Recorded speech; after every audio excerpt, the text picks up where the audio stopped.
Hi, anyone and everyone. Welcome to Have You Heard About This Case? My name is Sam. And my name is Kelly.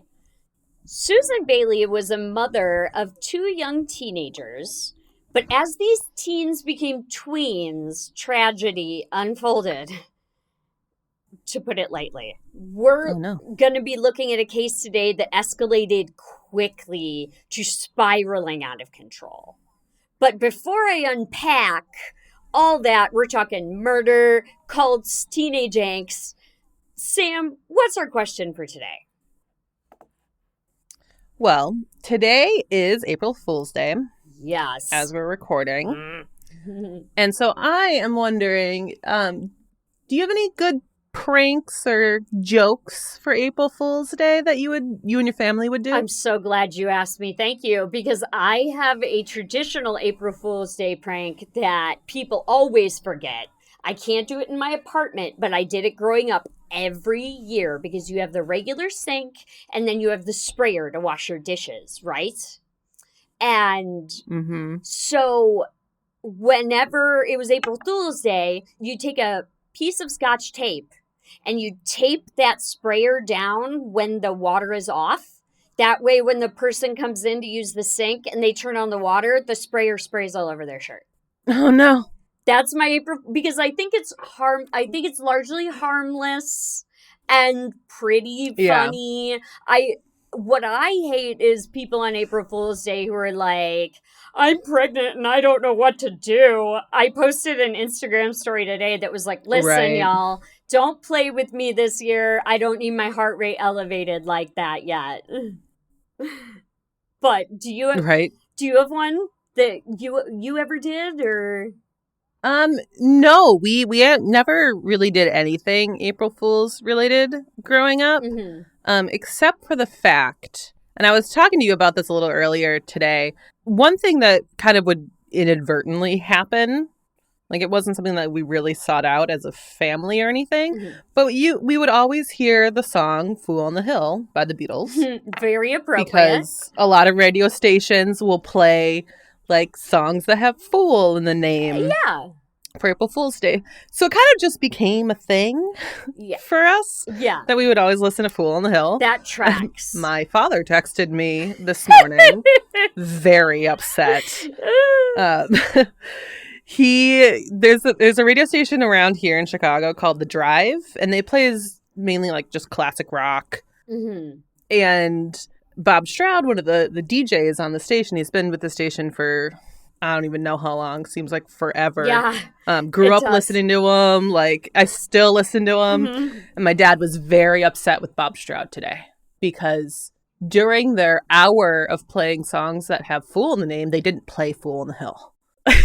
And my dad was very upset. And he even said, it's not funny. If it's a Beatles song, it must be used.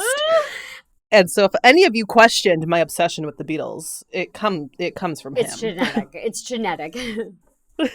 Honestly, I'm kind of with your dad. Me too. I was like fully like, how is that possible? Every year you do it. It is full in the title, and the Beatles are a huge band. Like, and also, full disclosure, y'all, off the air, we tried to get this on an Instagram post for you, and Instagram fought us today. Instagram is acting up like a true 5-year-old child in a supermarket right now because Sam's dad's text was very funny. It said exactly basically what she just told you. It was very clear. Yeah, it said what she just told you. Yeah, it was very clear what he was mad at, why he was mad at him. So the message was extremely clear, but I did want to put it on our Instagram because, like, dad texts are iconic. Right. Like, one day you get a text message that's like, I can't believe Rob Shroud didn't play Fool on the Hill. And then the other day you get a text message from your dad that's like, do you know how to use an iPod 12? And you're like, dad texts are all over the map. Oh, yeah. And my dad has some pretty good ones that he'll send me. He even gave me a phone call the other day. This is all kind of still Beatles related. But I think he was trying to stump me when it came to a Beatles fact. A challenge. Well, I guess there's a new commercial, and in the commercial is a clip that says, "I've blisters on my fingers," and that comes from kind of the tail end of Helter Skelter. Oh, and it's Ringo screaming in the studio, "I have blisters on my fingers." You're right. And my dad he called me and like asked me like, "Do you know what song this is?" I'm like, "Yeah, it's Helter Skelter. Like, it's one of my favorites." And you hear my mom in the background just laughing. I just love when parents don't realize what a big impact they have musically on their children. Because my dad, we've talked several times about how similar our dads are. And my dad would do the same thing. He'd be like, "Well, what Led Zeppelin song is playing right now?" And I would be like, "When the Levee Breaks, it's one of my favorites." Like, we were listening. Right. You played it growing. We were listening. We were there. Well, what's always funny, especially when it's a Beatles question, is, well, when I'm at home and we're talking and about Beatles questions, I have so many Beatles books. I collect Beatles books. I have dozens. I love them. Yeah. They all kind of say the same thing, but I love them. Doesn't matter. Doesn't matter. And one book I have is all about like behind the lyrics and kind of studio stories. And so I'm like, "Oh, I got a book right here. Let me look up the Helter Skelter one. Like, I can tell you everything."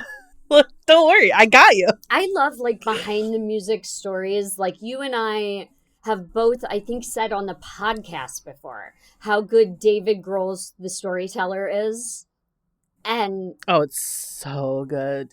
His documentaries too, like you watched his documentaries about like Studio City. I think that was just called Studio City, or the one where he talked about like interviewing bands about van life in the early stage. Like, all of his stuff that he does gives that insight, and it's so good. His book was aptly titled because he can tell a story. From the backstage, I mean, he's lived an iconic life. So you're talking the backstage to Nirvana, and the backstage to Foo Fighters, and the backstage to him, like, introducing his family to music, particularly his daughter, who we both love. Right. Well, yeah, all of his kids, but Violet's kind of the one that's yes most out there as the oldest. She was featured in the book. I knew that because I think one of his most iconic quotes is like, he's trying to teach her how to play music and he can't really, it's not clicking with her. And then there's a line from the book where he says, "I realized at that point what she didn't need was me. What she did need was AC/DC's Back in Black." And I was like, that's the correct way to raise a child, because my first CD was also AC/DC's Back in Black. Oh, mine definitely wasn't, but mine was definitely a Spice Girls CD, but I was a kid in the 90s. Yeah, clearly I turned out great. I only have a podcast about murder. So... Well, you're not alone in that. We're not a unique breed of people anymore. No, there are dozens of us. Being interested in learning about murder. Dozens. There are dozens. Speaking of murder, do you want to hear this story? Yeah, let's get into it. Okay, I don't know if you've heard this, but... I am not sure either. It's wild. So, okay, we're going to start, as usual, up top. I'd like to notify everyone of some trigger warnings. Again, we're talking about Susan Bailey. Susan's death was incredibly grisly. So if you don't like that, listen to the beginning, but maybe skip ahead through the details. This episode also involves cult-like practices to the extreme. And it also involves teenage perpetrators. There are also religious aspects involved, though highly edited religious aspects through like a teenager's eye. If any of these things upset you or are not your thing, I highly recommend digging into our backlog and trying some cases with adult perpetrators. And I would say a good place to start would be our very first episode, the Lane Bryant murders. It is a wild case and involves none of these aspects. So now we're going to move on to the details of the murder of Susan Bailey. And Sam, you and I talked about this very briefly off air. Basically just me asking you if you had heard of it. Yeah, I don't know if I have or not. The name's familiar, but at the same time, Susan Bailey's not a super uncommon name. Yes. It's a pretty common name. But I want to reiterate how, as I researched this, every new detail made my eyes widen. And to give you context, Susan's murder appeared on an episode of Snapped. So you may be familiar with the name, or at least the TV show. Those cases get pretty dramatic, so buckle up. Yeah, I feel like if you're on Snapped, your story's pretty crazy. Yeah, it's gonna be dramatic. And this is. So to set our scene, our story is in Roanoke, Texas, which is a small town in the state, and we are in the year 2008. Roanoke was known to be a small town, but it had an active police force.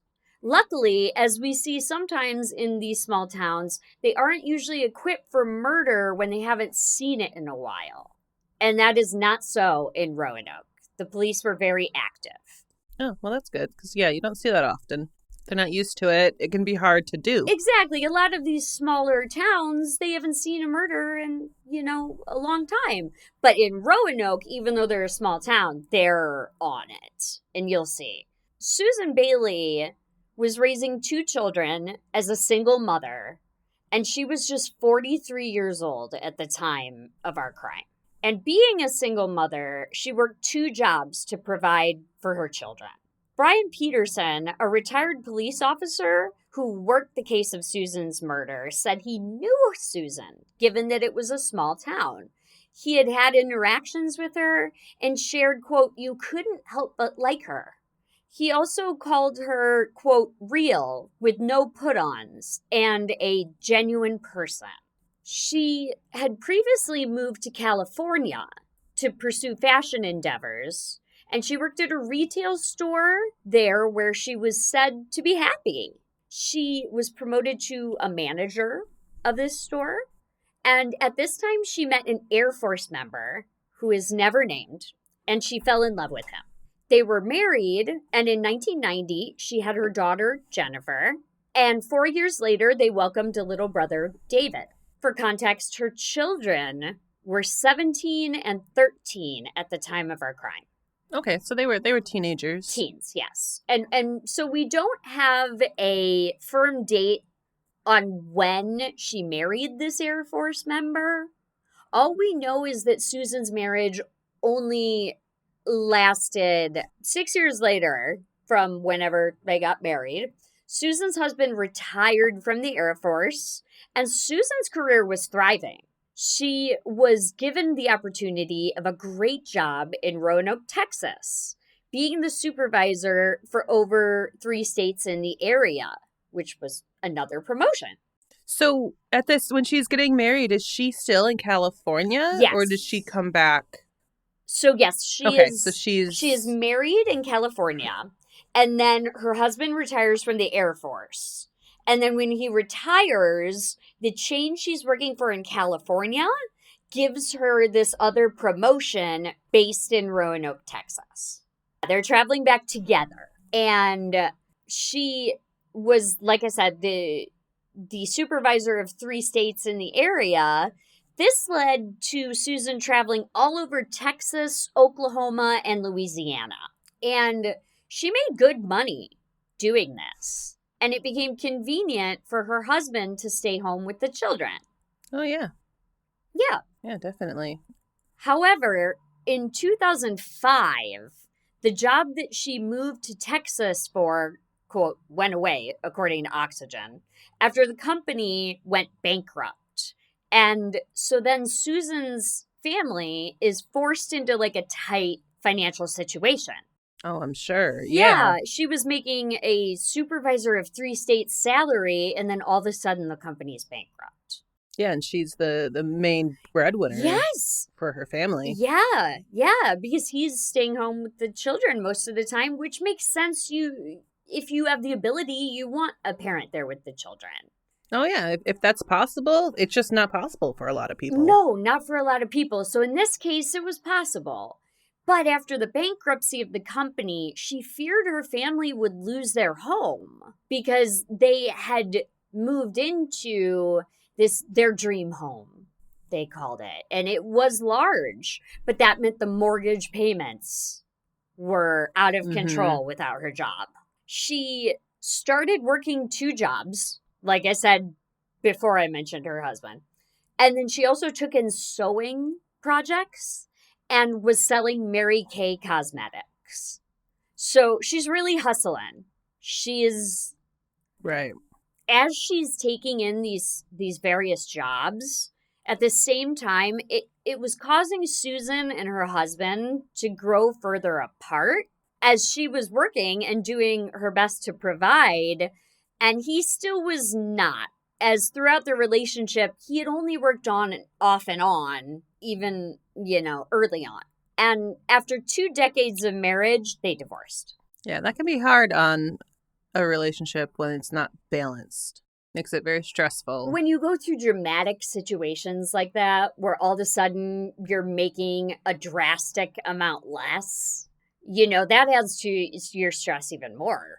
Well, yeah. And then when you're going through that, not having somebody kind of hold their weight. Yeah. It's very difficult. Yeah. It's very difficult because it is possible, folks, to have 2 working parents and still take care of your children.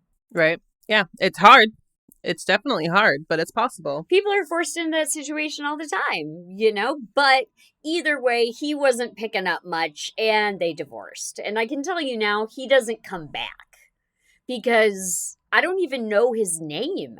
In every source, including the episode of Snapped, they just called him an Air Force veteran. Well, if he's irrelevant to the story and asked not to be put in publicly, then that makes sense. It doesn't really matter. We don't need to know his name. Right. And this is, the reason I went into it is just to give you a little more background about Susan. Because a lot of the articles online, and there are a lot of them, parrot the same information, and none of them have any information about Susan's life, who is the victim here. Yeah, it can be hard. I've come across that before. Yeah. Like really just wanting to understand who the person is, not what happened to them. Right. They deserve to have their full story told. And I can tell you, it didn't have... I read several articles, and then it wasn't until I actually watched Snap where they even said he was an Air Force veteran. Oh, interesting. Yeah, they just said that she was a divorced single mother in the articles. So there was a time there where she had a life. She was married. She was promoted. She was hustling to keep her family together, And so I thought that deserved a mention. But she was so hardworking that this led to her being absent from the house a lot, as you can imagine. And she's the only provider, given that now the dad just disappears. Right. Like, do you know if he's even, like, doing child support payments or anything? Like, he might not be physically there, but... I don't know. Hopefully he's supporting it some way. I'm not sure, because she's working 2 jobs, and she's taking in sewing and selling Mary Kay. I don't know if he was paying her. And like I said, I still don't know his name. I didn't even find out his occupation or the dates the children were born until I watched the Snap documentary. None of the articles mentioned anything about that. Which, interesting. Yeah, which is weird and interesting. So, given all the hours Susan spent at work to provide for her 2 children, Jennifer Bailey, her daughter, was acting as a sort of mother figure to her younger brother, David. And they were so close, they were said to be tied at the hip. And whenever Susan had extra time, she made the extra effort to be with her kids. And she was said to have talked about how she knew the strain of her daughter raising her son was not fair. So Susan's aware of all this, and she's trying to put in more time with them. However, right. Jennifer then is getting to be that age where you start to think about your future. She's 17, and she wanted to go to college. And Susan very well knew the costs associated with that. So she began to work extra hours to provide for her daughter's future.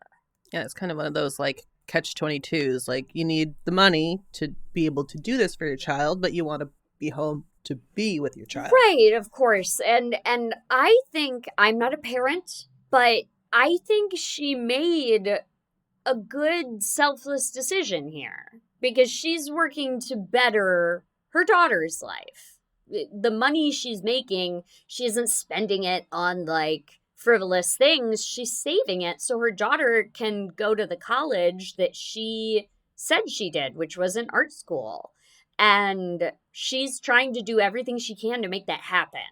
Right. Yeah, which is just hard to do. And that's also just a hard decision to make. That's a hard thing to do for even parents who have support. And she really seems to be alone in this, supporting these children and seeing that they have the life they deserve, you know? And I wanted to put this part in there because it, to me, shows how much Susan really, truly loved her children. Mm-hmm. Unfortunately, that relationship may not have worked both ways. It started September 26, 2008, and Susan was due to work that day to open the store. They waited for her, and when she did not show up at her job at another retail store in Roanoke, they reached out to her emergency contact, her mother. Her colleagues were, quote, concerned by her absence, and her manager attempted to call her multiple times because it was unusual for the mom of two not to check in. Right. Which also good on this retail store because I feel like a lot of these days employers are sort of apathetic to workers not showing up. In my experience, they're more likely just to call someone to cover your shift rather than worried that you're not at work. But they clearly cared about her as well. Yeah, I think it kind of can depend on the situation. As somebody who has had to do that before, sometimes you can't be concerned to run your business. Yeah, you have to keep going. Because you have, like, for me in corporate, I've had times where I've had upper level managers down my neck say, just figure it out. Right. And so it's like, okay, like, I'm telling you, I have an issue and that there's something going on here that I don't like. Right. Like, I need support, and I'm just told, like, figure it out. Right. It's happened on more than one occasion. Right, and I feel like that happens a lot. So this place clearly cared about Susan because they were ready to make multiple calls to her emergency contact. Like, this is very weird. Like, they clocked it. Yeah, I've called emergency contacts before too, and like, it's all like awful phone calls. Like, you don't want to say, "Hey, right, I don't know if you know this, but your loved one didn't come into work today." Right. Like, that's also very hard and difficult to do. And yeah, like I've also had people not show up to work before because they have passed away. Yeah, and I've been in that position before, where I am. Yeah. You kind of know exactly the position that this manager was put in. Oh, I'm very, very familiar with it. And it's awful. It sucks. Yeah. And another thing that sucks was that, okay, so Susan's mother, she gets these calls from the store. And she immediately tries to contact her daughter. No response. Unfortunately, Jennifer's mother lived across the country in Minnesota. So she was unable to rush to her daughter's home. That's hard, too. Yeah, she couldn't rush there to check on her daughter because she's so far away. So then she went about contacting Jennifer and David, the children, but also radio silence. Must be terrifying in that moment for her, too. Very scary. You've received multiple calls from her employer, and you're not getting an answer from her or her children. So this woman has been put in a terrible position where all three of them, something could have happened to them. Yeah, that's what I would be thinking at this point. Me too. And so her mother did what I, again, think was the right decision, and she immediately contacted Roanoke Police. The authorities, like I said, they're on it. They responded to the call immediately to perform a wellness check on the house. Because at this time, all three are unable to be contacted, just like I said. However, the police are hung up on something that we know very well. When they arrived, no one answered the door. The car was gone, and there were no signs of forced entry to the home. So, given all these factors and their lack of the warrant, police were powerless to enter the home. Yeah, there's really nothing that they can do No. to legally enter without permission from the person they're trying to find. Exactly. It's a private residence and they'd have no probable cause. Cars missing. And on Snap, they said too that her outer porch lights were on. And again, this is a small community. The officer who I quoted at the top worked Susan's case, knew her. And so they know the neighborhood. And typically, they said, when people in this neighborhood would leave their homes for the weekend, they would leave the outdoor lights on outside for the same reason a lot of us do, to make sure people think like there's somebody here, don't break in. Oh yeah, that's super common. I know a lot of people who even just have their lights on timers and stuff. Right. Because of that. So the police are in kind of a bad situation here where they don't have any real evidence to enter this home. And for all they know, they're out for the weekend.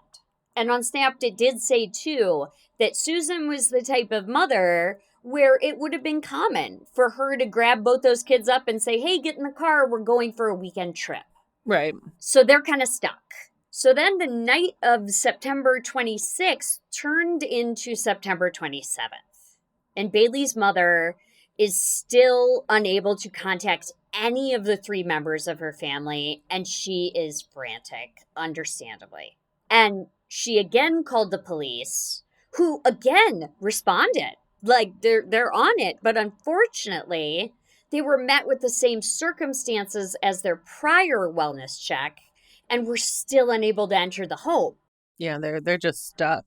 Like, everyone's kind of stuck right now. Everybody's stuck. Because it's a bummer, but it's a legality. Yeah, like, I wish that it was different, because obviously I know there's not going to be a good outcome here. Right. But it is the law, and I understand why it is the law. I do too, yeah. It's just, this situation is like, it sucks, because everybody knows how, like, everybody is aware that this is irregular and something could be definitely wrong, but everybody's kind of stuck. Mm-hmm. So 2 days later, making it September 29th, David and Jennifer's grandmother, again, has still been trying to do everything she can to locate her missing daughter and grandchildren. And it was on that date, the 29th, that Susan Bailey's car was spotted in Yankton, South Dakota. Oh, that's far. Yes, it's 725 miles north of Roanoke. Oh, that's very far. Yeah. And so the car's spotted by police because it had Texas plates. It was pulled over at a gas station. And not only did it have Texas plates, but the car had teenagers inside of it, and they were kind of loitering around the car. And South Dakota, in this area at least, has a 4 a.m. curfew law for teenagers. So they are technically breaking the law. And the officer pulled them over, thank goodness, because he ran the plates, and it came back as a match to Susan Bailey's registration. So upon approaching the car, he identified its occupants as Jennifer and David Bailey with one Paul Henson. Oh, so good. So they're clearly doing all right at that point. They're with a buddy. Yeah, the car was missing. They have the car. You know, like the registration is a match. And let's talk about their buddy, Paul. And he's 16 years old at this time. And he has a history with the Bailey family. He was Jennifer's sometimes boyfriend. And I call him that because Susan Bailey was not at all enthused that her daughter was dating Paul. Okay, and that's not super uncommon for a parent not liking their teenager's boyfriend. No. But not often a good sign. No, not often great. So once he identifies them, he also discovers that no one in this car had a valid driver's license. Oh. Yeah, that's not good. Yeah, you can't go 725 miles in a car without a driver's license. It's just not legal. And Yeah. it's just not. Given all the facts that are stacking up, the Yankton officer contacted Roanoke police. Obviously, because Susan Bailey's registration is out of Roanoke. Yeah. And Brian Peterson, who's a police officer with Roanoke, now retired, immediately had a sense of dread, he said. In Snapped, the officer said, quote, "They told me the Bailey kids were in South Dakota. I told them, I said, something bad happened. There's no way Susan would let those kids go off on their own." End quote. Yeah, that's just such a long way to go. And, like, let's just say, like, presumably they're telling the story of, like, oh, yeah, mom knows it's fine, whatever. Mm-hmm. She let us take the car. Mm-hmm. Like, presuming that that's kind of the story that they're going with at this moment. Right, right. That's a long way for a parent to let their kid go with their car. Yeah. Like, my parents were pretty lenient. We got to go a lot of places as teenagers on our own. But it was like, my parents were the ones that, like, my friends' parents wouldn't let them do that sort of stuff. Mm-hmm. Like, my parents trusted me and my sister, and we weren't doing anything. But it was like, it was kind of like, we went further than most kids at our age. And we went nowhere near as far as that. Yeah. That's so many miles. You're in a different state. And also, you have to then think, like, oh, okay, she let them all take her car, and none of them had a valid driver's license. Yeah, like, none of it lines up. Like, I gotta drive out of the state as a teenager. Right. But it's just such a different scenario. Right. And I felt like my parents were very lenient, and I've talked about it before. My parents, like, required a full-on plan before we did anything. If I wanted to go to a concert or something. So my parents, like, always knew where we were, and that's why they let us go as far as we did. Right. As teenagers. But I was going out of state as a teenager with my parents' car. Yeah, and we talked about that a lot in the Andrew Gosden episode. Yes, we did. How we, both of us were always required to provide, like, a detailed plan. Maybe not an itinerary, but a plan, just to show you have a plan. Pretty close. Yeah, just to show you have a plan in place. But my dad worked for Regional Transit Authority. He was a bus driver, and my dad would never have let me go anywhere, particularly out of state, in his car without a valid driver's license. Oh, absolutely. My parents, like, as I was saying, they let us go far. They would never let us go anywhere near 700 plus miles away. Like, that's way too far. No, man. They're in your car. Like, you're like, wait a minute. Yeah, no way. All of this, everything we've been talking about, doesn't line up. And the discovery of these teenagers now gave the Roanoke police what they had been hoping for: evidence to get a search warrant for the Bailey's home. When they forced entry, the cops said that the stench of human decomposition was, quote, overwhelming. Murphy, who was another responder, shared, quote, "It was a slaughterhouse. It was Susan lying face down. She'd been there a couple of days at least. There's blood everywhere, on the walls, on the door, soaked into the carpet. It's horrific. It was a very violent death." End quote. So you said this was about 2 days after no one had heard from her? Is that right? Yes. The grandmother is unable to contact them starting the 26th. And then 2 days later, making it the 29th, she's still unable, but that's when the car is located. But you would think if they're locating the car, they're getting a search warrant fairly quickly, because that information's not, like, hard to determine, to see that, like, this is a car that belongs in Texas. Right. And there's a missing person. So I think we can reasonably assume that she may have been there since the 26th when they couldn't reach her, but was definitely there by the 29th. Well, the reason I'm bringing this up is because based on that description and that quote, it definitely seems like she would have been killed a handful of days previously with that much decomposition. Like, it takes some time to build up to have kind of that shocking kind of level of decomp. The police are saying it was overwhelming. So that's so pretty that bad. the reason I'm asking is like that seems like it would have been like the day or maybe even the day before she was initially noticed as missing by her employer. Yeah, the blood you can still see though dried. Yeah, so I think she was likely laying there for more than 2 days. And the police say a couple days at least. Woof. I wonder if she had like a couple days off before work. Like if her weekend was like her quote unquote weekend was midweek work wise. Yeah, You know what I mean? Potentially. Where she could have like two, because I'm just thinking about like that level of decomp and how they're seemingly reacting to it is a lot. But also it's Texas, it's warmer, that speeds up decomp. Yes. So there's a lot of factors. Yes, exactly. And I was just basing my theory on the fact that the grandma couldn't get a hold of her. And I'm like, did they take her phone? I don't know. But I do know that it's about to get a little spicy, y'all. So if you don't want to hear some twisted details, jump ahead. Because the responding officers said that Susan had been stabbed and her throat was cut at the top of the home stairs. There was also evidence that she had been beaten by a baseball bat. Oof.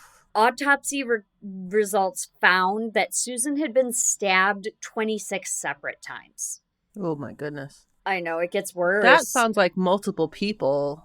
It gets worse too, dude, if you can believe it. Authorities were further horrified when they inspected the house more and they discovered the grisly evidence that there were clearly separate plots by Susan's attackers to kill her in other ways as well. Upstairs, they found a bathtub full of standing water, but not just that.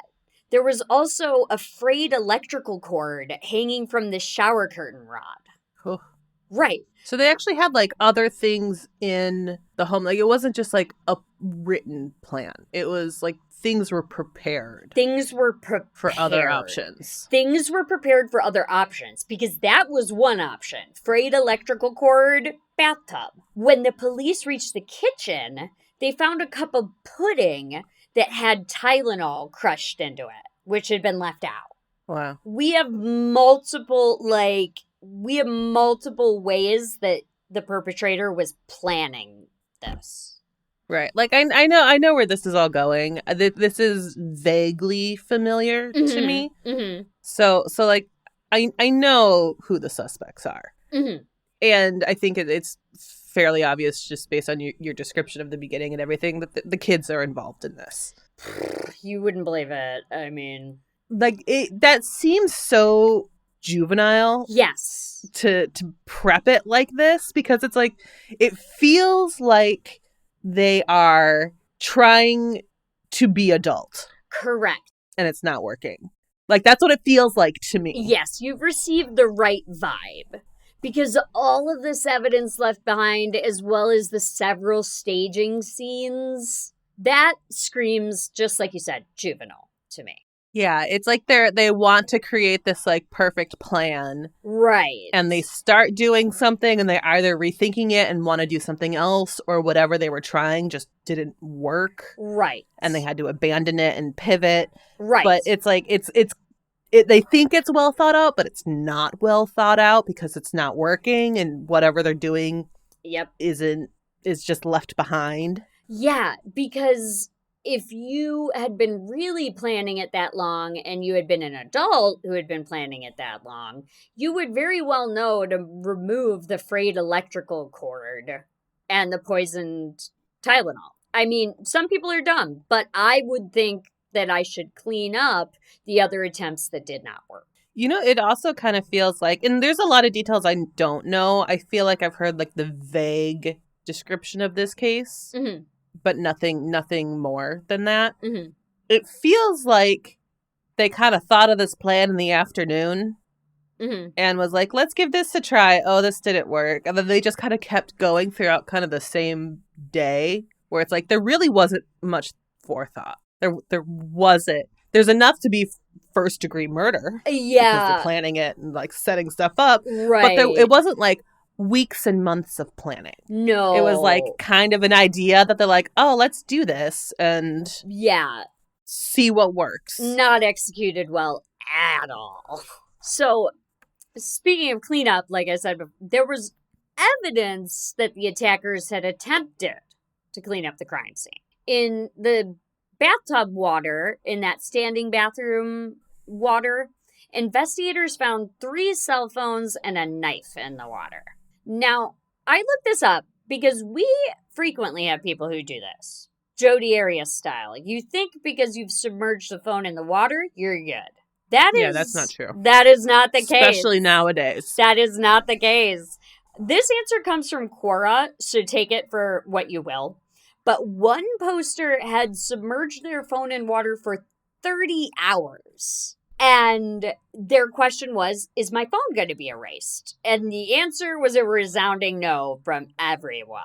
If you submerged it in running water even, the odds are decent, it'll still work when you dry it off. Even if the cell phone shorts out, it is reliable that you can still recover data easily, according to the poster, from that device. Oh, yeah. It's easy. Consider this is like, it's easy for us as like normal people to figure out how to do a lot of that stuff. Right. Imagine the tools that investigators have that we don't. Yes. So, like, if we can Google it and figure it out on our own, investigators absolutely can, and they have tools that can trump any of that. Yeah, like if we know to put our phones in rice when we get them wet, I imagine the police have a lot of really good tactics too.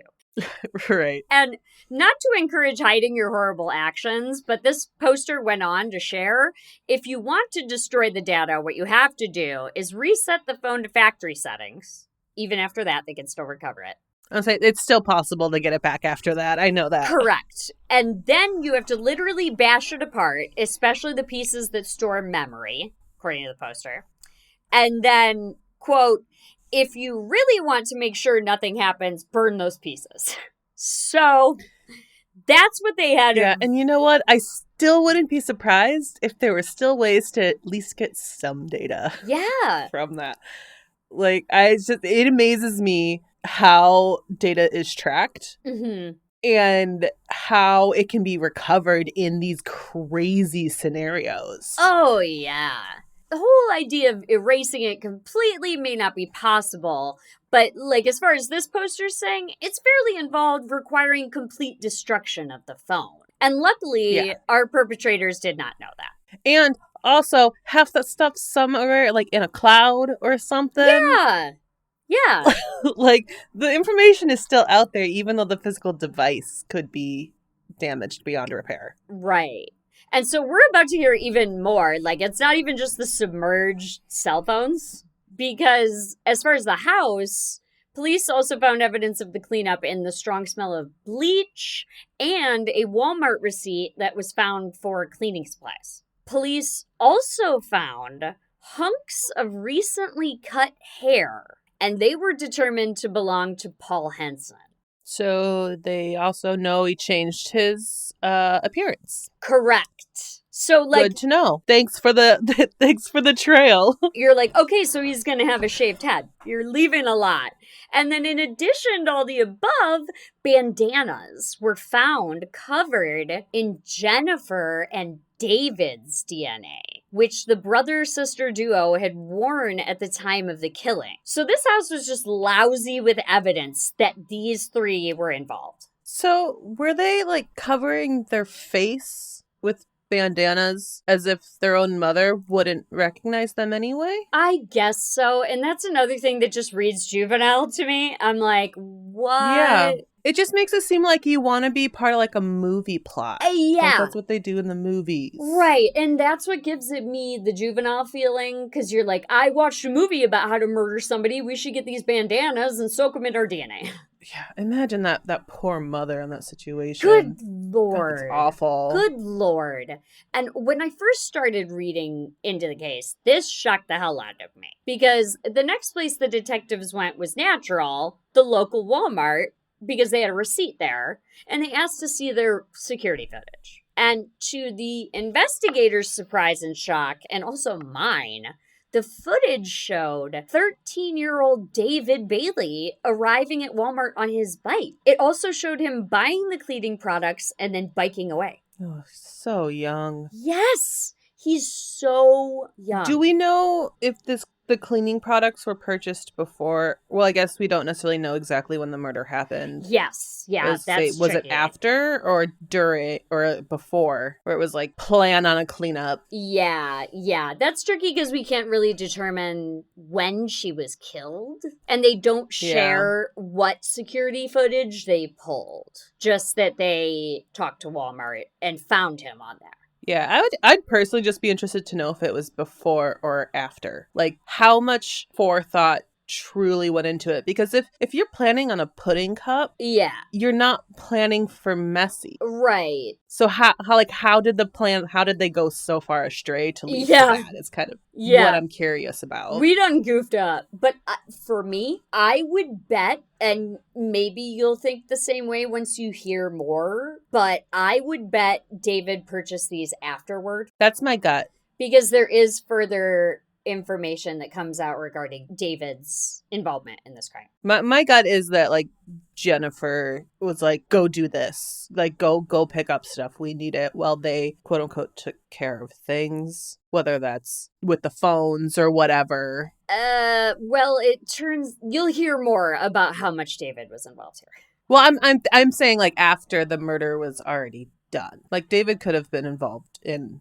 that in itself, but my gut feeling is that when that was all said and done, it's like, you get out of here, you go to the store, we need this stuff, here's money, go on your bike. That's my gut. Yeah, she's the older sister, and like we said, they were known to be joined at the hips, so if he asked her, he probably very likely would have gone. Yeah, that's just my gut. There's stuff I definitely don't know that I'm sure you're going to be talking about soon here. Yeah, so that's David. And so right now, just kind of where we are in this story, we've only just figured out that David picked up the cleaning products. So we do know that there's strong involvement there. But detectives then turned their attention to the non-related party, Paul Henson. When they did, they found out that Paul had been reported missing on September 23rd, 2008, which was just 3 days before the murder of Susan Bailey. So that was before. Correct. 3 days before he had been reported missing. And his father also told authorities that he'd taken a .22 caliber pistol. Oh, okay. So they had a gun, potentially. Yes. And all of those other things happened? Correct. So they basically had a ton of murder weapons at their disposal. And this woman, that's why I gave the trigger warning, because this woman went through hell. A horrible, horrible way to die. They had a gun and they chose something so unbelievably brutal. For their own mother. Yeah, that's awful. Just like you said, because their mom wouldn't know it was them. Like, no, your mom absolutely not. Like, ugh.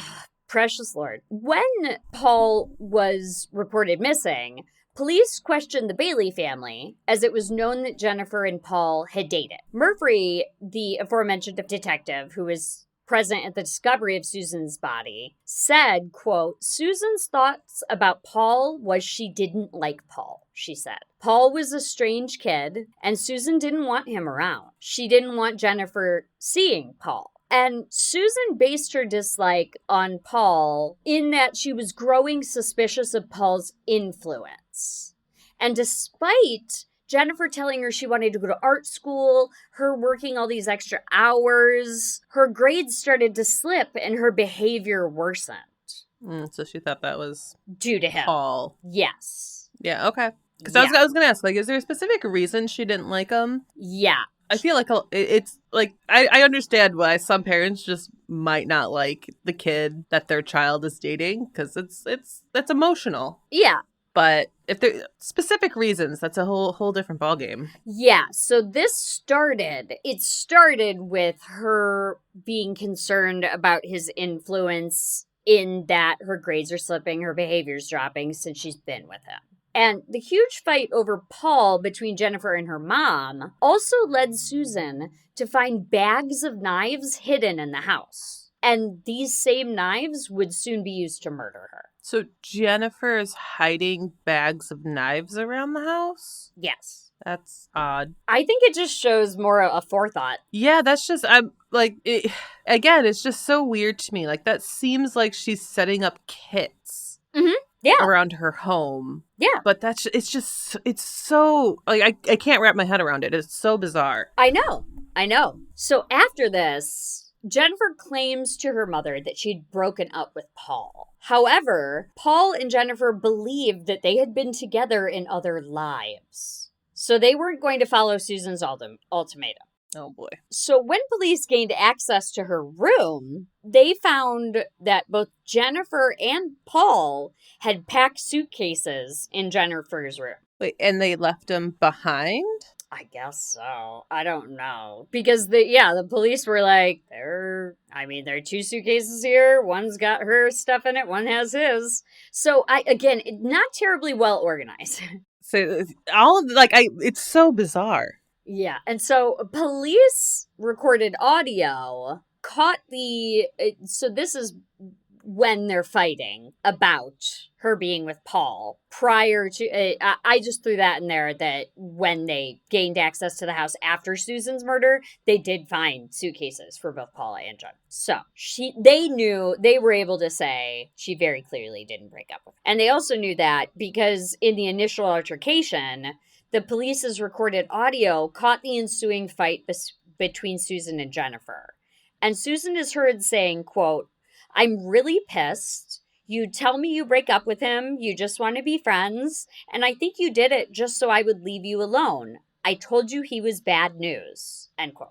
So there's an argument between mother and daughter. Correct. Daughter says, "I'm breaking up with my boyfriend." Yes. So then the police show up saying he's missing? Or was the police showing up saying he's missing the whole catalyst to the argument? I think it's then the police show up saying he's missing. I think it also could potentially be even before he goes missing because she had promised her mother she would break up with him. And then her mother that's why I'm asking. out. I'm just trying to make sure I have all the events kind of in order in my head, because otherwise, like, why would that conversation be recorded on police audio? I'm assuming this is like a body cam or something. Yeah. With an argument saying you told me you were going to break up with him if that hadn't already occurred previously. Yeah, my gut feeling when I was researching and heard this was that the altercation over her not breaking up with Paul, where Susan is heard, is a separate call to the police made by either Susan or Jennifer, potentially Susan because she found bags full of knives hidden in her house. Maybe that's why. Either way, the police responded to this altercation of them arguing over her not breaking up with Paul. Oh, okay. So this is a whole separate big thing. Yes. So mother and daughter are clearly falling out here. Okay. I didn't realize those are essentially a domestic call. Correct. I thought that was the police were only showing up to the home to ask questions about the boyfriend. Yeah, I think this is earlier in the timeline.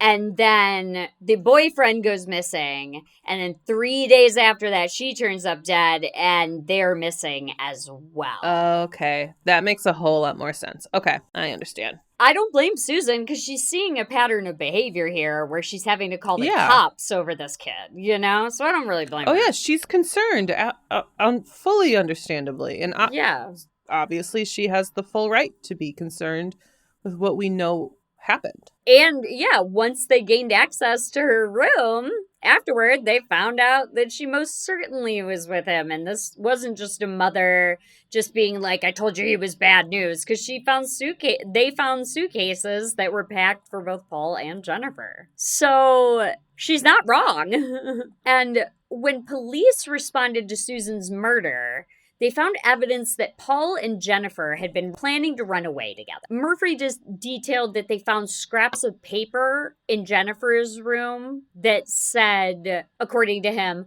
part of it was talking about starting a new life with Paul in Canada. Hence going up to South Dakota. That makes sense. Going Correct. north. They're headed that way. And they're teens, so I'm going to give them a pass on knowing what Interpol is or what extradition is. Or that they need valid IDs to get across the border. Yeah. And they don't even have driver's licenses? Right. Okay. Yeah. So, yeah, that's their plan. Again, Paul is 16, Jennifer is 17, David is 13. So we're not thinking with a fully developed frontal lobe here, which is just a fact. I'm arguing with them committing any murder. I'm not arguing with how they left so many breadcrumbs. Yeah. If you're going to make that awful choice, keep leaving terrible breadcrumbs so you can be caught. Yes, please keep doing it. And so even wilder, Paul Henson had also planned and failed to murder his parents. One night, he reportedly waited with a gun in their home, but they literally dodged a bullet by staying in the city later to get dinner and a movie. So he missed his chance. Do we know when this happened? Right around the same time, because pretty soon here, we're going to get to the crux of what the plan is. So right around the time of Susan's murder, I imagine. Because I'm wondering if it was the same day. Maybe the day he went missing. Oh, yeah. Well, I don't know. Snuck back home. The reason why I'm wondering is because, like, if it's a failed attempt, there's a handful of things. He could have chickened out. Well, he didn't. The only reason they said was they stayed in town later than possible. But what I'm getting at with that, though, is he didn't have time because Jennifer had killed her mother and they had to run. Right. So he just fucked off and was reported missing. So, this all happens in a cluster of a time because I'm getting to what crux of this whole plan is. But it gets wilder. So, police began the process of interviews, starting with Paul Henson. Surprisingly, Paul pinned the whole murder on 13-year-old David. That doesn't surprise me. Go ahead, no. David may be involved, but no. For me, I thought he would have flipped on the girlfriend. David is even less likely to me. I think David's less likely to be the mastermind behind everything, but yeah. I think he's 13. In young love, and it is a Bonnie and Clyde, you go down, I go down type of scenario. Yeah, so he's like, we'll torch your brother in the interview, who cares? That is certainly possible. I think that's exactly what's going through his brain. That is certainly possible. And so he told investigating officers that they were all running away to protect the boy. And my comment was, which is up there with the worst cover stories I've ever heard since Lord Lucan. Oh, yeah. Right. That's the worst cover story I've heard since Lord Lucan. And even more shocking, the police then interviewed David. They asked him, quote, "What are you here for?" According to Donna Fielder, who is a true crime author, and on the Snapped episode, she said that David had hauntingly replied, quote, "Oh, I'm here for murdering my mama." She continued that then the boys started giggling, and the officers, quote, "were absolutely horrified. They could not believe the words that came out of that child's mouth," end quote. Makes me wonder what he's hearing around his home from his sister. Yes. Like, what is it that made him feel like that's just okay? And whether giggling is like kind of a defense mechanism, because I know it is for some people. You feel uncomfortable. Like that's a very normal thing. Yeah. Or if it was something that he was actually like kind of comically remembering or whatever, like which situation is it here? For me, it smacks of like he's hearing stuff around the house. Because in the same sentence, that he uses the word murder, and you're 13, you don't even maybe have the concept of murder yet, especially because he ends it saying, my mama. So this is a young boy. What's he hearing? Right. What's he hearing that's making him say that? Yeah, that's one reason I asked, because like that kind of seems like such a casual statement, but then followed up by a giggle. I feel like that could go in either direction of nerves. Because also, like, if this was all a plan, and I'm kind of getting into theory a little bit here, but if this was a plan with Paul and Jennifer, for the most part, like, there's still obviously involvement from David because he was there. We know that. But what if they're telling him this is going to happen? They're going to come and ask you these questions. Because then in that response, I can understand the giggling being a bit more nervous. Right, because he's been told to say a certain thing and he's nervous he might not, you know? Yeah, exactly. That's kind of where my brain is going with it, with knowing the facts that we know so far. Me too. And the cops sort of agree with us, they sort of don't. Because Officer Murphy also interviewed David, and he remarked, quote, we weren't dealing with a normal 13-year-old here, end quote. And I think that, like, yeah, he's not a normal 13-year-old. This is a very extreme situation. His mother's dead, you know, and I don't know. I just feel like that statement, we're not dealing with a normal 13-year-old, it feels like they're trying to say he did it, and I still don't believe that, like, he had any involvement in this plan. Well, I think that's kind of just a hard statement to read, because I feel like 13 is a really hard age to judge. Like, I don't know what a normal 13-year-old means, because I feel like at 13 you can be incredibly mature, you can be incredibly immature, or you can be a balance, and all of those are pretty normal. Yeah. I feel like. Yeah. So I think it's not normal just because of the situation that you're in. Yeah, I agree. Yeah. And I just didn't want that statement to be misconstrued as like they're pinning it on David, because they're not. Because Peterson, who is another detective on the case, he believes, sort of the same as you do, that Jennifer was the mastermind behind the murder, and that David went along because he would do anything for his older sister. Yeah, that's my gut feeling for sure. 13 is so young. It really is, to have those plans. You're so impressionable. This person is so important to you. You've been described as literally joined at the hip, you know? So I fully believe he would have done anything she asked him to. Well, and we also know that the mother, Susan and Jennifer, were fighting. Yes. We are aware of that. And we know we've covered enough of these cases to know that especially a fight over a boyfriend at that age is a big deal. Yep. And it is very dramatic. Yes. And it's something that is a catalyst for a lot of these cases. Right. And like I said at the beginning, it escalates quickly. Arguments with teenage girls about their boyfriends escalate quickly across the board. But this one went through the roof, because we haven't even gotten to the weird part yet. Oh, boy. I know. And so Peterson is interviewing Jennifer. And in her interview, she turns on Paul. And she pins the crime on him, saying that her little brother had nothing to do with the crime. That's probably the smartest thing that she has done throughout all of this. Agree. Like, it's still not good. It's not smart, but it's the smartest. Yeah, I mean, it's sort of, it's like, oh, so you weren't really Bonnie and Clyde, because she never flipped on him. But this girl sang like a canary, like, no, it was him. Which, honestly, like, if it was between my little brother and my boyfriend, and it was factually true, I would immediately pin it on the boyfriend. Oh, absolutely. But like, even just like, I do think that there was likely a conversation between Paul, Jennifer, and David where it's like, okay, David, if we get caught, like, you say this type of thing. And I think in the back of her head, Jennifer probably knew if they're getting caught that she's going to blame Paul. Paul's going to blame David. David's going to just kind of say whatever, whether it's the lie that they're telling him or not.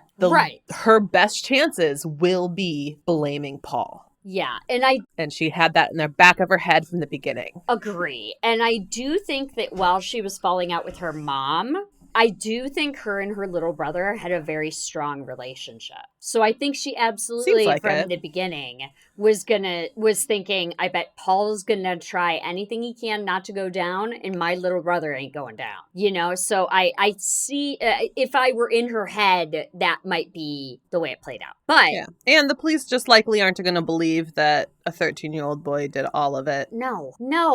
Like, she knows that. Again, Paul, worst cover story since Lord Lucan. And Peterson, the detective interviewing, mentioned that Jennifer's demeanor in the interview was very disturbing. He said, quote, her eyes would glaze over and she would stare a hole through you. She was for a kid that age, it was scary to see the way she would respond to the questions. End quote. The prevailing narrative, though, is Jennifer came up with the plan because Jennifer wanted to be with Paul, and Paul wanted to know what it was like to kill someone. Yeah, see, none of that surprises me. Yeah, that was in the article. That has been confirmed. Paul absolutely wanted to know what it was like to kill someone. And it also doesn't surprise me that he didn't successfully kill his parents, which thankfully that happened. But I feel like this all, like we've said it like how many times at this point, feels like a movie. Mm-hmm. It feels very like want to be mature. I feel like that feeling or that idea of wanting to kill someone fits all of that. Mm-hmm. All in one. Mm-hmm. Where it's like the multiple plans, you don't know how you're going to do it. You make an attempt on your own parents, and luckily their plans changed. They didn't come home, but did you have another opportunity? Did you chicken out? Like, I think that all kind of fits that teenage idea, mm-hmm. where it's like, you really don't know what you want. You don't. Right. You don't really want to kill someone. And you think everything is more achievable than it is. Like, you think, oh, I can kill somebody and get away with it. No problem. Like, no, you can't. Yeah, and you just also don't understand the weight of that and like the thought of actually taking somebody's life. I don't think you can understand how heavy that really is and how it would affect you in the future. Yeah.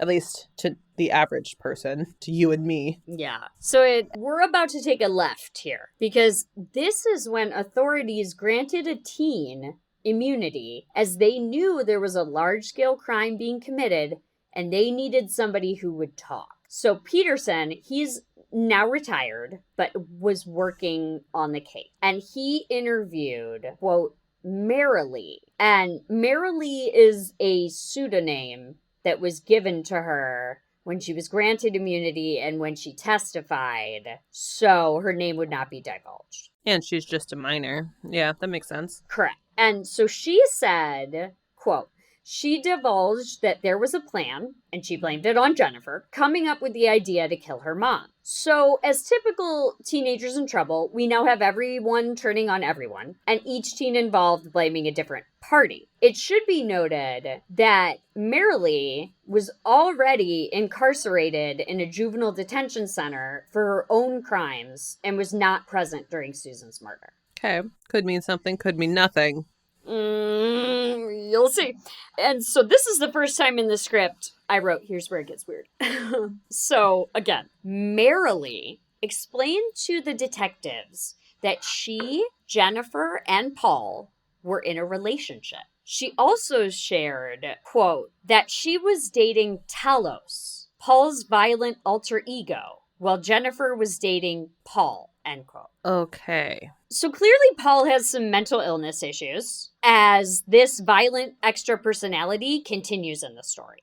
You know what this very much sounds like, though? I don't remember his name, but the guy who Gypsy Rose Blanchard met and murdered her mother. Yes. That sounds like very similar to that. Yeah, except It's weird. And the next part to me is gross, but not because it's grisly or violent. It's just because I think most men are scum. Because according to Fielder, the true crime author, he convinced them, quote, that he wasn't cheating on either one of them because one of his girlfriends was in love with Talos and the other was in love with Paul, and they bought that. They, according to Fielder, quote, they became intimate as a threesome. Paul liked to have sex with both girls, and he liked to watch them have sex with each other, end quote. They're children. Yeah. That I literally, the next line in my script is, remember, Paul is 16, Jennifer is 17. So... And didn't you say Marilee was maybe 14? Yeah, 14. She was 14. I think you had it earlier. It was 14. Yes. Oh my God. She's 14. Children. Yeah, they're children. And so I don't know. This all reads like a nasty manipulation tack, obviously. But Jennifer and Marilee seem more than ready to believe them, probably because they're young. And also, I'll share a picture of this guy on our Instagram. And let me tell you, ladies, he ain't enough to decide you are dating his admittedly violent alter ego. I'm going to share that right now. Because he smiles in his mugshot and it's looking rough. Oh, no. Yeah, first of all, you're smiling in a mugshot. Second of all, don't smile because your grill is busted. Your barbecue's ruined. I'm always surprised when I see people smiling in their mugshots. But I also think at the same time, we are trained as just humans to smile in front of a camera. That I think it kind of becomes like a natural, like, just habit. Mm-hmm. But I see a lot of mugshots where people are smiling. Yeah. At least that's my brain is hoping that it's just a natural reaction versus them actually being happy about getting what they've done and getting caught. Right.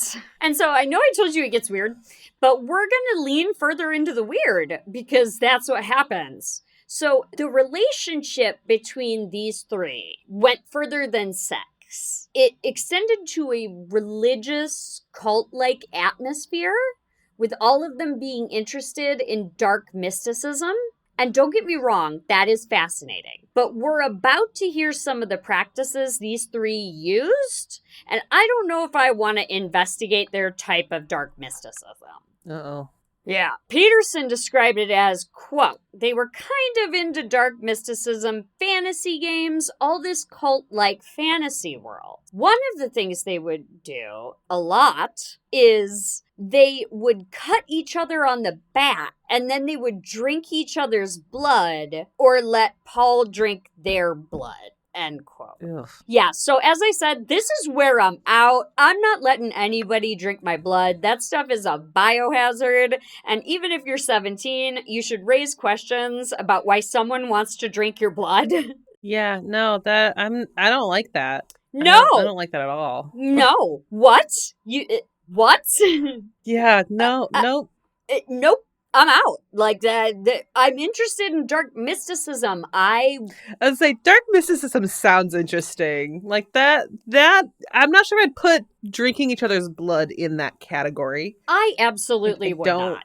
Yeah, I don't think that fits. Right, because, like, I'll go have my tarot cards read. I'll go have my tea leaves read. I'm a spooky bitch and into all of that. And I've never turned to any of my friends and been like, hey, can I slice your back open so my boyfriend can drink it? Yeah. Ugh. Like, not God. Okay with that. Right. So, very weird. So, they're involved in just like, and the police determined that all three teenagers were in a self-absorbed and self-constructed fantasy world, which very clear. Yeah. Very clear there. I'll say, yeah, I think they're right when it comes to that.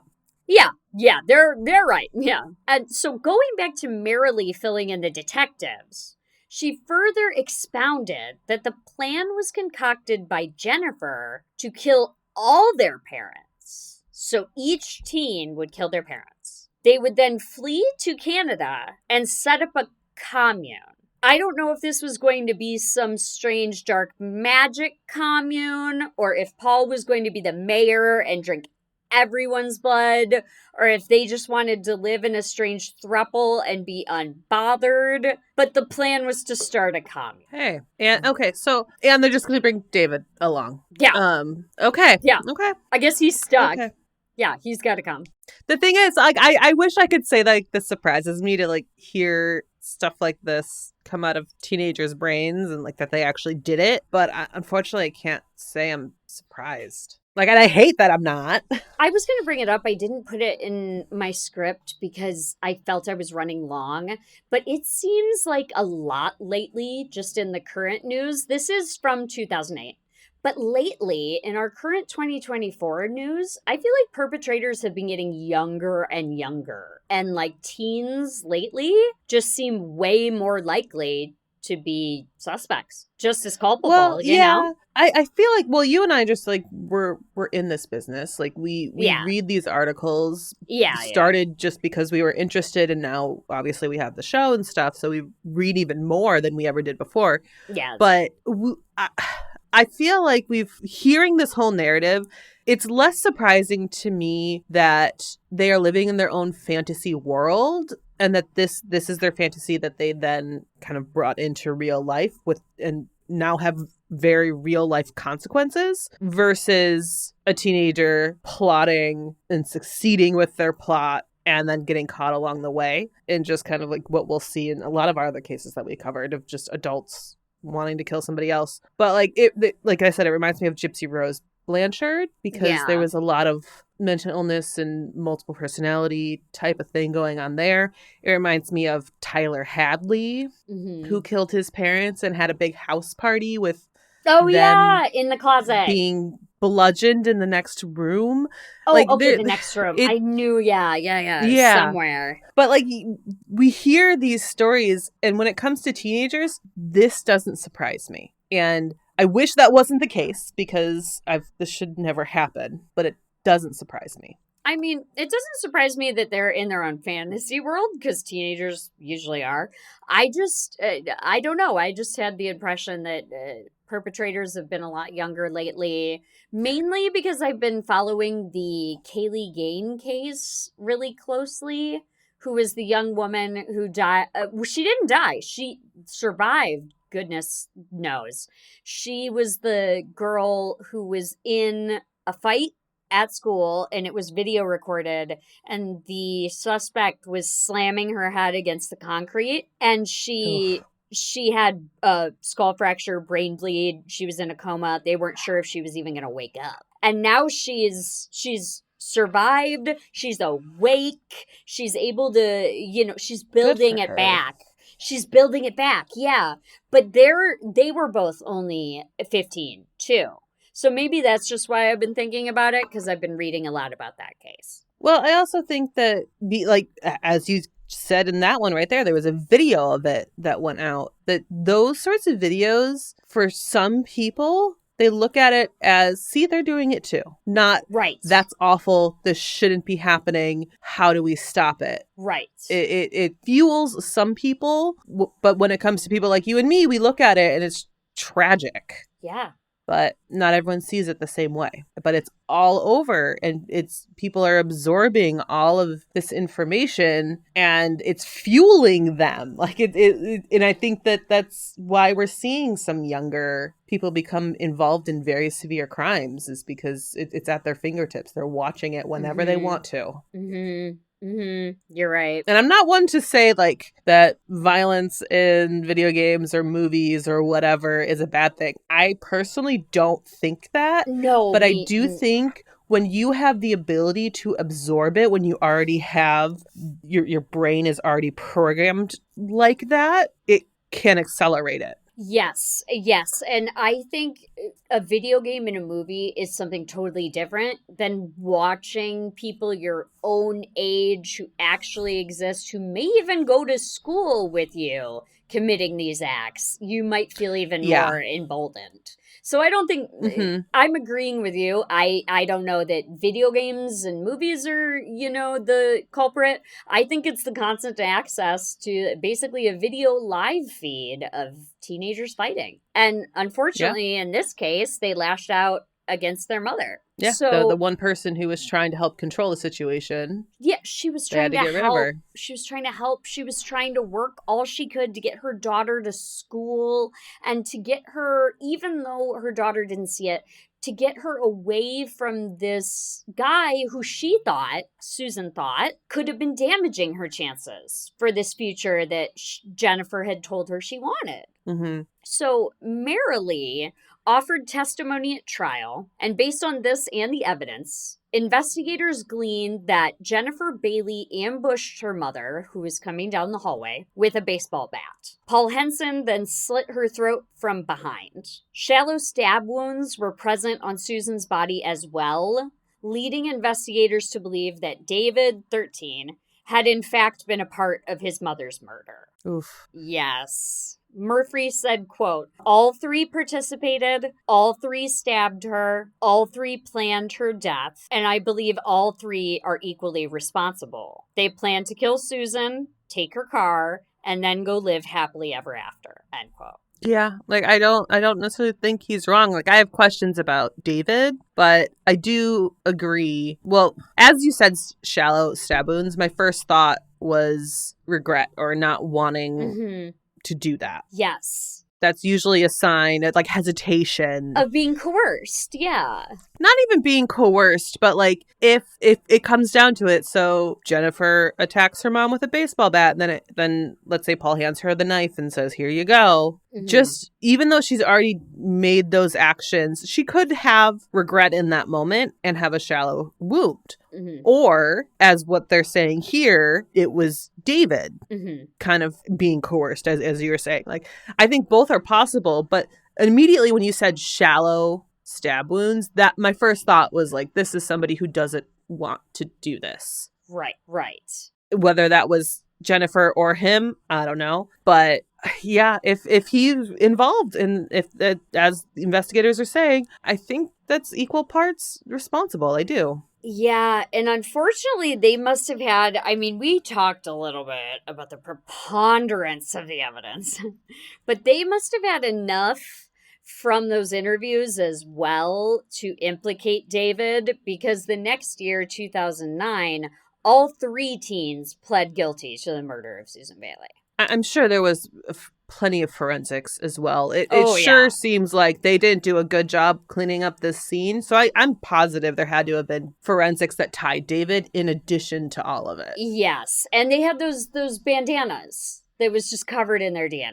But so they didn't really have much of a choice. They all pled guilty. And Murphy said, quote, I think the bottom line is Jennifer Bailey manipulated Paul into doing her bidding. He would have done anything for her, and he did do anything. And this, I'm going to push back on a little bit. Because to that, I would pose the question, if he would have done anything for her, why did he have two girlfriends who he was manipulating through an alter ego so he could date both? I think that Paul Henson was truly a sick individual that had a mental illness that made him violent. I don't know if he would have done anything for her. Maybe she coerced him, but he is documented by the police as wanting to know what it feels like to kill somebody. Well, that's what I was about to say is I feel like it's actually really probably a combination of both. Yeah.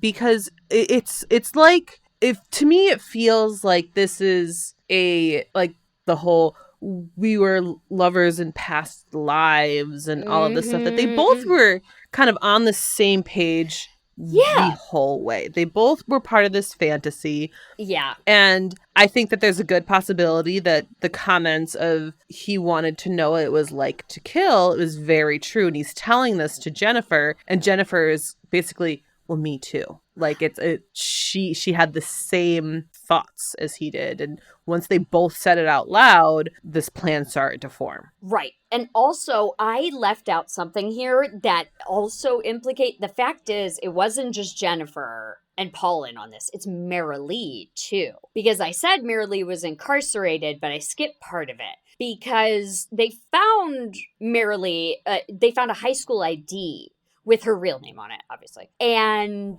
they followed the trail and found out that Marilee was incarcerated in an eerie crime. She had attempted to stab her mother while she slept in bed on September 23rd, the same day that Paul Henson was reported missing.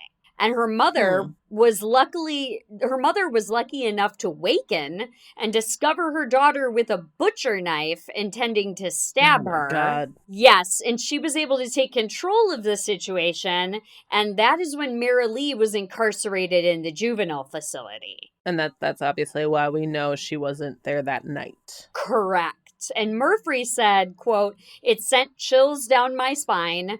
This is why she's in the juvenile detention center. We have Susan here dead, and it was bigger than we thought." And so another thing about Mara Lee was that they found out in the course of an investigation that Mara Lee's mother didn't like Paul either. Oh, well, I have a feeling no one really liked Paul other than these teenage girls. Yeah, no, nobody really likes Paul, especially the moms, and that's somebody you want to win over. So I think all three of them were living in this fantasy realm where they're going to kill their parents, take their car, get away with it, start a commune, live happily ever after. And she was the only one who got caught, Mara Lee, and ended up in the juvenile detention center. But, I mean, they all got caught.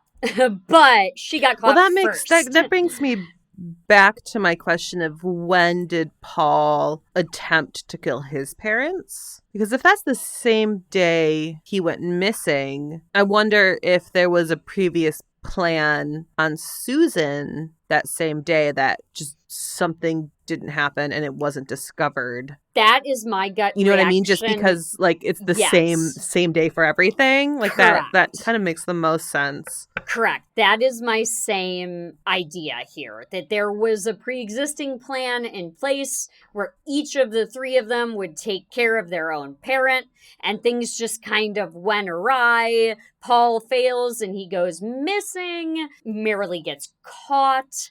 And then something happens where they can't kill Susan. And then Paul comes together with Jennifer to help make this happen. But then also, like, you already ran away. Like, Jennifer, just run away. Like, he already got away. You can go ahead, take the car. Go ahead. Right. Just take At the least car. Your mother's life would still be here. Exactly. And, like, you could be on your way onto your commune and you'll get caught at the border and sent back home. Right. Exactly. So perhaps each would have done anything for the other, including the murder of your own single mother. And it's beyond... Yeah, that's awful. It's beyond me why you would want to murder, live in a commune with, and be together in your next life with a man who had violent alter egos with another girlfriend. I do give her credit, though. She was 17. We don't always have the best taste in men then. However, she was of an age where she was absolutely aware of the heinousness of murder and was still willing even to murder her own mother, who was just 43 and had raised them both alone. Yeah, I don't think we will ever understand anything that goes through Paul or Jennifer's mind. Because, No. We're picking this apart as like them doing a bad job at this because they were sloppy, but it's because we can never be in that mindset, right? Ever, right? It's because it's hard to unfathom and look at logically and unwind somebody's self-delusion, you know. Yeah, and like we've said it now a few times, the whole fantasy world thing. They had to have been so fully engrossed into this fantasy for all of these things to happen. Yeah. So they all were going through this like shared delusion of reality. Yeah. So we're never going to be able to understand that because it's like, you guys. But a couple people did understand it and they were on the jury because Jennifer Bailey and Paul Henson were sentenced to 60 years in prison. They'll be eligible for parole in 2038. And all three were under 18 at the time of the murder, and so were not eligible for the death penalty. Fair. I don't have a beef with that. Nah, me neither. David Henson was charged as a juvenile because he was much younger, and he was charged with delinquent conduct. However, that was enough for him to be sentenced to 26 years in prison, and he'll be released in 2034 when he is 40. I think that's more fair to give him some less time where he still has the ability to hopefully live a life after this. I agree, especially because I do think he was young. He was probably manipulated, but he also was old enough to know that this isn't okay. Yeah. And that this is not what you do to your mother. Yeah. I think it's fair. I think 26 years in prison is fair. You did murder someone, especially your own mother. However, I do think it's fair that his sentence is less than the Jennifer and Paul's because he was just much more impressionable and willing to go along with whatever his sister said. Yeah, the shallow stab wounds also tells me that if those were done by him, which sounds like it was just based on the trial, that there's a different level of remorse coming from him than his sister. I agree. Yeah, I think remorse is probably a huge aspect here. And Jamie Beck, Denton County prosecutor, said on Snapped, quote, "The murder of Susan Bailey is tragic in so many ways.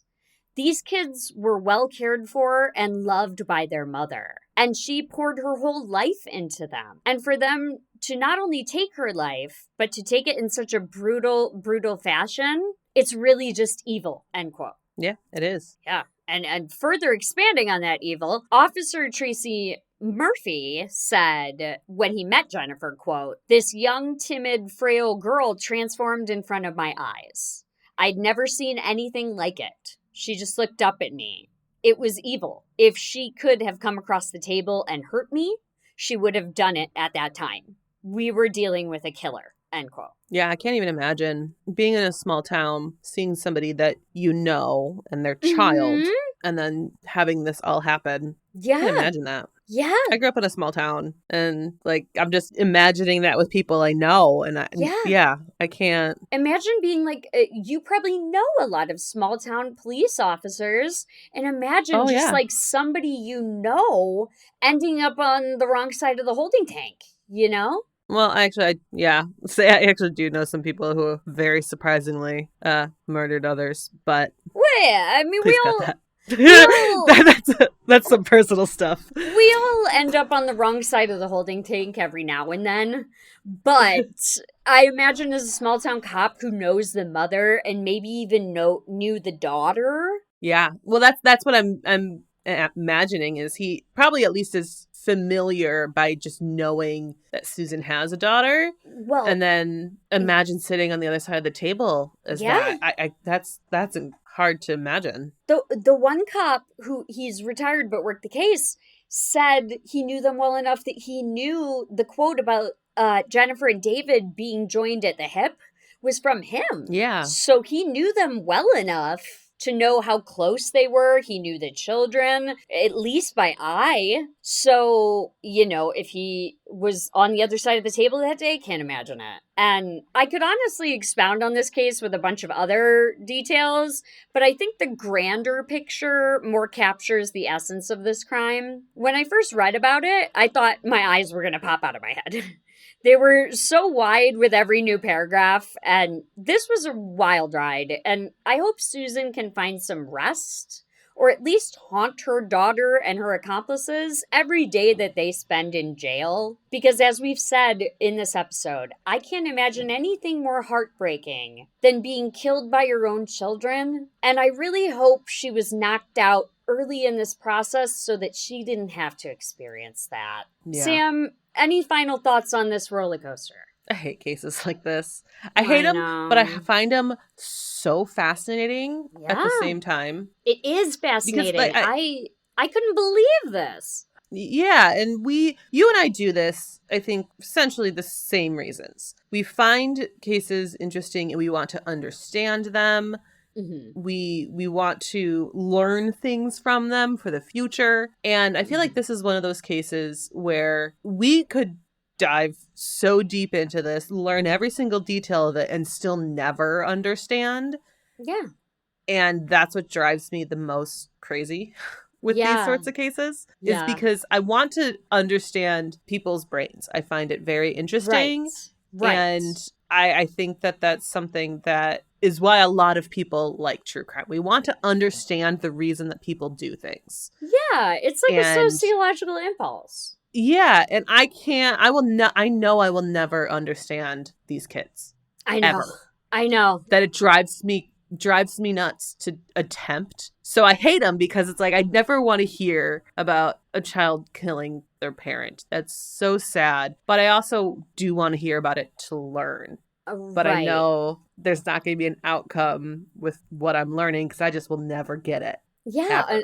Unfortunately, it's just because, like, in this case, we're all kind of blocked up with dead ends where we don't really get that pleasure of knowledge of, like, okay, this is how the human brain worked and this is how they got there, because they're so enmeshed in this group delusion. So we can't understand it. Mm-hmm. Yeah, delusions within their brains. So even though I'm sure there's a whole lot that came out in the trial with all of that, but you still can't fully understand it because you're not part of it. Yeah, and I don't want to be part of it. I would have gone into the trial. I don't want to be in there. Oh no, I don't want to be a part of it. Just like I said, ain't nobody drinking my blood. But I would have gone into the trial more. It's just all that was kind of blocked off, most likely because they were juveniles. That's kind of what I'm assuming, especially with the Marilee who and David and because they won't even release her identity, they're not going to release details from trial for her own protection, right? Which is fair. Like, right, with children, you do need to be careful, and I think that is a very fair law to not release as much as you might for an adult. Yeah, I agree. All right. Well, thank you all for listening to Have You Heard About This Case. If you liked this episode, please leave us a review on Apple Podcasts, and you can follow our show on Spotify. You can find us on Instagram at Have You Heard About This Case. You can find us on Instagram at Have You Heard About This Case Pod, or on TikTok at HYHATC, or you can email us at haveyouheardaboutThisCase@gmail.com. Thanks, and we'll talk to you later. Bye.